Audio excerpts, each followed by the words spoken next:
Hello વિદ્યાર્થી મિત્રો, રાધે રાધે. તો આજે તમને એક એવી નોકરી કે જે સરકાર માન્ય છે, આર્મીની પણ છે અને 4 વર્ષમાં તમે કેટલો પગાર તમને મળી શકે, બરાબર. અને આમાં જો તમારે જોઈન્ટ થવું હોય એના પહેલાં તમે એના પગાર વિશે જાણી લ્યો તો તમને ખબર પડશે કે અગ્નિવીર આર્મીમાં જોડાવું કે નહીં, બરાબર. 4 વર્ષમાં તમારે કેટલો પગાર તમને મળશે એના ઉપરથી હવે તમારે નિર્ણય કરવાનો છે કે આગળની અગ્નિવીર આર્મીની ભરતી આવશે, 4 વર્ષ માટેની હોય છે, તો એમાં તમારે જોડાવું કે નહીં, પછી એમાં કઈ કઈ લાયકાત હોય છે, કેટલા ધોરણ લગીને મળી શકે પાસ, બરાબર. ઉંમર મર્યાદા શું હોય છે, બધું જ આપણે આ વિડીયોમાં ડિટેલમાં જોવાના છીએ. તો આપણી ચેનલને સબસ્ક્રાઈબ કરી દેજો, વિડીયોને લાઈક કરી દેજો. સરો તો અગ્નિવીર આર્મી, આ તમે આનો ઘણો વિરોધ પણ થયો હતો, વચ્ચે આવ્યું હતું ને ત્યારે અગ્નિવીર આર્મી. હવે આમાં તમારે ફોર્મ ભરવું હોય તો તમારી લાયકાત ને એ બધું પછી જોશું. પહેલા તો તમારો પગાર કેટલો હશે એનું તમને વિશ્લેષણ કરીએ આપણે. એના ઉપરથી તમારે વિચારવાનું કે તમારે અગ્નિવીર આર્મીમાં હવે ફોર્મ ભરવું છે કે નહીં. પહેલા તો તમે એમાં જોઈન ટ્રેનિંગ ને બધું લ્યો ને, પાસ થાવ, લેખિત પરીક્ષા હોય છે, પાસ થાવ, પછી તમારી શારીરિક કસોટી હોય છે, એમાં તમે પાસ થાવ ને એટલે તમને આમાં નોકરી મળે. નોકરી પહેલાં તમે પગાર જોઈ લો કે પહેલા વર્ષે તમે લાગો એટલે તમારા મંથલી સેલરી કેટલી હશે તમારી 30,000. એમાંથી તમારા હાથમાં કેટલી આવશે એટલે કે ખાતામાં, તો કે 21,000. કેટલી આવશે? 21,000. અને જે અગ્નિવીર ફંડમાં જમા થવાની છે એ હશે 9,000, દર મહિને 9,000 હો.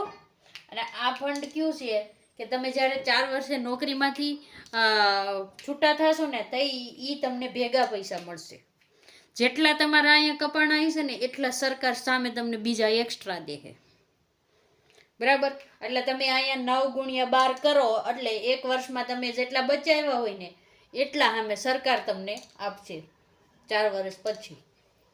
તો તમારા અહીંયા 9, તમે દર મહિને તમારી કપાત હશે 9,000, તો સરકાર એમાં 9,000 ઉમેરશે એના, બરાબર. બીજે વર્ષે તમારો પગાર હશે 33,000. કેટલો?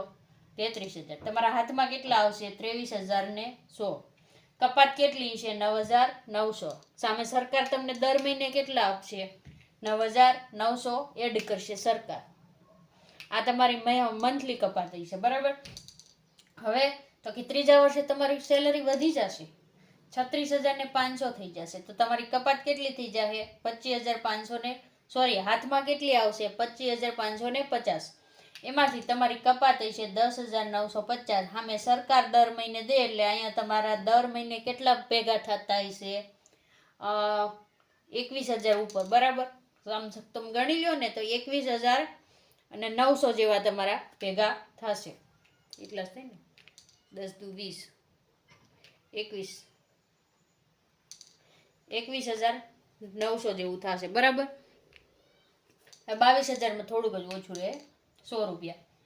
હવે તમે ચોથા વર્ષમાં આવશો, અગ્નિવીર આર્મીમાં તમે જોબમાં લાગ્યા, ચોથા વર્ષમાં આવશો, તમારો પગાર થઈ જશે 40,000. કેટલો? હાથમાં આવશે 28,000 દર મહિને. અને તમારી બચત કેટલી હશે?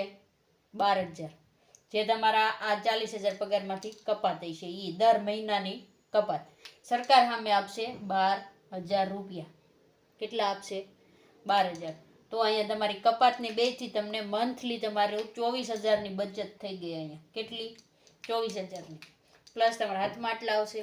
પછી જુઓ તમે હિસાબ કરો ને તો તમે 4 વર્ષે નોકરીમાંથી જ્યારે છૂટા થાવ ને ત્યારે તમને પગાર પેઠે છે ને 11,70,000 તો મળી જ ગયા હોય. પ્લસ તમારી બચત જે દર મહિને આ કપાત હતી એના તમને 5,02 લાખ મળશે, બરાબર. એટલે અહીં સમજી લો ને 5,02,000 રૂપિયા જેવું તમને મળશે. એની સામે તમારી જેટલી બચત છે ને એટલા સરકાર તમને આપશે. 5,02,000 જેવું તમને સરકાર આપશે. સરકાર આપશે તમને એટલે સીધા અહીંયા તમારે કેટલા હાથમાં આવશે? 10 લાખ. કેટલા આવે? 10 લાખ રૂપિયા તમારે નોકરી જ્યારે મૂકો ને 4 વર્ષ પછી ત્યારે તમારા હાથમાં સીધા 10 લાખ રૂપિયા આવશે. હવે કઈ નોકરી એવી છે કે ધંધો એવો છે જે 4 લાખમાં તમને 4 વર્ષમાં તમને 10 લાખની બચત આપે? અને પાછું બીજું બેનિફિટ શું રહેશે કે 4 વર્ષમાં તમારી ટોટલ ઇન્કમ કેટલી થાય આ બધી ગણીને, તો કે 21 લાખ રૂપિયા થશે. બરાબર, એમાં તમે જે ખર્ચા કરો ને એ બધું અલગ. અને આમાં પાછું બીજી એક સિસ્ટમ પણ છે, જો તમે અગ્નિવીરમાં લાગો ને તો 25% ઉમેદવારને કાયમી નોકરી મળી જશે. આ તમે 4 વર્ષના કોન્ટ્રાક્ટ જેવું ગણી લેવાનું. પછી એમાંથી 25% લોકો જે છે 125 જણાને કાયમી નોકરી મળી જશે. એટલે એક ઈ બેનિફિટ પણ તમને રહેશે. તો હવે આપણે જોઈએ કે આમાં કોણ ફોર્મ ભરી શકે, કેટલી લાયકાત છે ને કઈ કઈ પોસ્ટ આવે. જો તમારે અગ્નિવીર આર્મીમાં જોડાવવું હોય તો પહેલાં તો તમે કેટલું ધોરણ ભણેલા હોવા જોઈએ? તો કે તમે 8 ધોરણ પાસ હોવો જોઈએ. કેટલા? 8 ધોરણ. બીજું કે તમારી ઉંમર છે ને 17.5 વર્ષથી 21 વર્ષ હોવી જોઈએ. કેટલી? 17.5 થી 21. એટલે કે તમે 12 પાસ લગીને ભણી રહ્યો ને ત્યાં તમારી આ ઉંમર થઈ જાય. બરાબર. અને પરીક્ષા પદ્ધતિ તો કે CBRT એટલે કમ્પ્યુટર ઉપરની રહેશે. બરાબર, અહીંયા OMR પદ્ધતિ નથી. અને તબક્કા 1માં તમારી લેખિત પરીક્ષા હોય છે. અને પેપર એટલું સહેલું હોય છે ને, વાત પૂછોમાં 50 પ્રશ્નો હોય છે ને 100 ગુણ હોય છે. અને સમય તમને 1 કલાક મળશે. કેટલો? 50 પ્રશ્ન. સમય કેટલો? 1 કલાક. સમય 1 કલાક હશે. બરાબર. બીજી તમારી શારીરિક ક્ષમતા હશે, જેમાં તમારે 100 કિલોમીટરની દોડ હશે. બરાબર. પછી ઝીગઝેગ બેલેન્સ ને એ બધી જે આપણે કોન્સ્ટેબલમાં એમાં હોય જ છે. તબક્કો 3 હશે તમારું વજન અને ઊંચાઈ ખાસ તમારે આમાં જોવાની હોય છે. એ પણ કોન્સ્ટેબલ પ્રમાણે હોય છે. અને તબક્કો 4 જેમાં તમારો મેડિકલ ટેસ્ટ કરવામાં આવશે. બરાબર. અને પછી તમારા ડોક્યુમેન્ટ વેરિફિકેશન થશે અને એના આધારે તમને નિમણૂક આપવામાં આવશે. હવે તમને એમ થશે કે આનો સિલેબસ શું હોય છે, તો આપણે સિલેબસ પણ જોઈ લઈએ. જે મિત્રોને આમાં તૈયારી કરવી હોય આજથી ચાલુ કરી શકે. હવે તમે એનો સિલેબસ જોવો ને તો તમને કુલ ગુણ કેટલા હશે? 100 હશે. પ્રશ્ન 50 હશે. સમય આપવામાં આવશે 1 કલાકનો. અને સિલેબસ એકદમ સરળ છે. અને આમાં નેગેટિવ પદ્ધતિ નથી પાછી. નો નેગેટિવ. નેગેટિવ નથી. એટલે એ એક બેનિફિટ રહેશે. તો સામાન્ય જ્ઞાનના 15 પ્રશ્ન હશે તો 30 ગુણ આવશે. સામાન્ય વિજ્ઞાનના 15 પ્રશ્ન હશે તો 30 ગુણ હશે. એના ગણિતના 15 પ્રશ્નો હશે ને એના સીધા 30 માર્ક હશે. અને રીઝનિંગમાં 5 પ્રશ્ન હશે એના 10 ગુણ હશે. હવે તમને એમ થશે કે આમાં કેટલા સુધીનો વારો આવી જશે. બરાબર. તો પાછલું મેરિટ જોતા હશે ને 30 થી 35 ગુણ હોય ને તમારે 100 માંથી 30 થી 35 ગુણ, તો તમને આમાં મળી જવાની પૂરી શક્યતા છે. અને નેગેટિવ માર્કિંગ નથી.